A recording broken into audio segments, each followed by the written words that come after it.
Erev Shabbat Shalom, Parashat Vaera. After the great feedback I got from you on the Dvar Torah of Rav Isaac Bernstein on Parashat Vayeshev about the dreams, so I'm going to share with you this week again another great thought of Rav Isaac Bernstein on Parashat Vaera, which I remember I heard from him many years ago.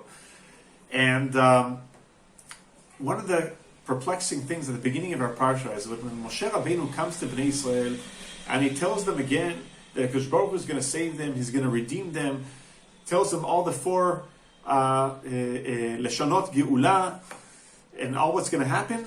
They find it very hard to listen to Moshe Rabbeinu, to believe him. V'lo sham'u el Moshe mikotzer ruach u'me'avoda kasha. They're not listening to Moshe Rabbeinu. They're short of breath. They're hard work, and they're not listening to Moshe. Well, the fact that Bnei Israel had hard work and were out of breath, I mean, it's not something new. And what's perplexing here is that in Parashat Shemot last week, Moshe Rabbeinu comes to them and says to them that Akash Baruch Hu is going to redeem them, and he tells them the whole thing. Akash Baruch Hu, the God of your forefathers, came to me, and the result is, and their approach is, Vayamen ha'am, they believe him. They become enthusiastic about it. What happened? What happened between last parsha when Moshe Rabbeinu talks to them and they believe, and now Moshe Rabbeinu is talking to them and they can't listen to him? What's the difference? So, obviously in Pshat, the difference is that the work became harder actually, because at the end of last parsha, Paro actually increased the toil and told them, I'm not going to give you any straw or any elements to be able to create the bricks and to create to create the bricks for building Pitom and Ramses, and therefore you're going to have to work harder, and therefore we can understand they found it harder to listen to Moshe Rabbeinu because they were shorter of breath even more than last time. But says Rav Isaac Bernstein, there's something much deeper here. In last parsha, Moshe Rabbeinu, after the Ma'amad of Besnei, after Akash Baruch Hu reveals himself to Moshe Rabbeinu through the bush and gives him the first message, and everything is going to be great, they're going to save Am Yisrael and take them out of Egypt.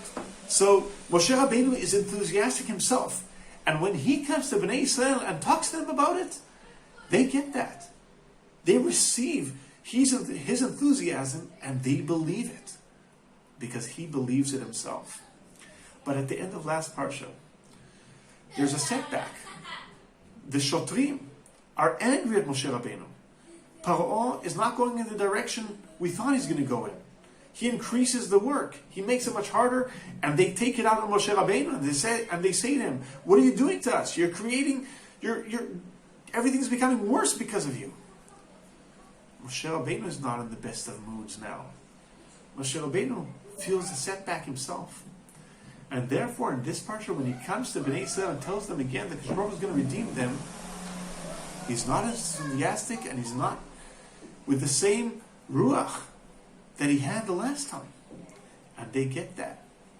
When you're not full of it, it's very hard to influence other people. If you're not fully believing 100% what you're saying yourself, it's very hard to convince other people and to get the message on. And that is why in our parsha, V'lo sham'u el Moshe mikotzer ruach u'me'avoda kasha, and because the subtext of the message Moshe Rabbeinu is presenting to them is that it's not that simple, and it's conveyed even though he's not saying it explicitly. I think that is a very big message, says Rav Isaac Bernstein. He says that's what we say in Kriyat Shema. Vayu advarim ha'ele asher nochim letzavcha hayom al levavecha. Akash Baruch Hu says to Am Yisrael, what I tell you has to be on your heart. And if it's in your heart, al levavecha, so then, v'shinanta levanecha, you can teach it to your children. But if it's not al levavecha, if you don't fully believe in what you're saying, how are you going to influence others? Who's going to believe you?